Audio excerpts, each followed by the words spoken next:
कलावंतीन गडावर फडकवला भगवा ध्वज, राजे प्रतिष्ठान दुर्ग संवर्धनचा स्तुत्य उपक्रम। महाराष्ट्रातील सर्वात अवघड गणल्या जाणाऱ्या दुर्गांपैकी एक कलावंतीन गड म्हणून प्रसिद्ध असलेल्या या सुमारे 2500 फूट उंचीच्या गडावर राजे प्रतिष्ठान दुर्ग संवर्धन पनवेल विभाग यांच्या वतीने नुकताच कायमस्वरूपी भगवा ध्वज फडकवण्यात आला आहे। सुमारे 2500 फूट उंचीवर सर्व साहित्य घेऊन जाणं मोठं जिकरीचं काम होतं। तरीही कलावंतीन बुरुजाच्या सुळक्यावर 60 किलो वजनाची बेस प्लेट आणि 20 किलो वजनाचा पाईप नेऊन भगवा ध्वज गुलाल आणि भंडारा उधळून दिमाखात फडकवला आहे। यावेळी शाहीर गणेश ताम्हाणे यांनी आपल्या पहाडी आवाजाने पोवाडे सादर करून सर्व गडप्रेमींची मने जिंकली। या कार्यक्रमाला उपस्थित असणारे राजे प्रतिष्ठान दुर्ग संवर्धनचे महाराष्ट्र अध्यक्ष राहुल महाजन, शेकडो दुर्गसेवकांच्या उपस्थितीत हा ऐतिहासिक सोहळा पार पडला। पण 2 दिवसानंतर काही समाजकंटकांनी बेस प्लेटचे नट काढून टाकले होते। ही बाब राजे प्रतिष्ठान पनवेल विभाग अध्यक्ष सतीश हातमोडे यांच्या लक्षात आली।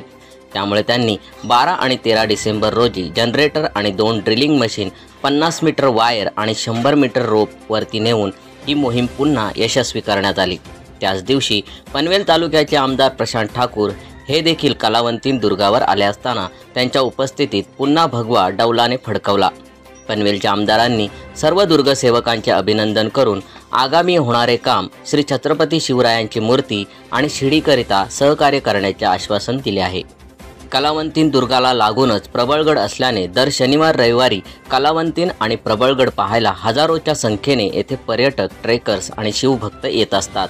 त्यामुळे आगामी काळात कलावंतीन गडाच्या परिसरात ट्रेकर्स, शिवभक्त यांची मांदियाळी वाढून पायथ्याशी असलेल्या ठिकाणी अनेकांना रोजगार वाढणार आहे हे मात्र नक्की।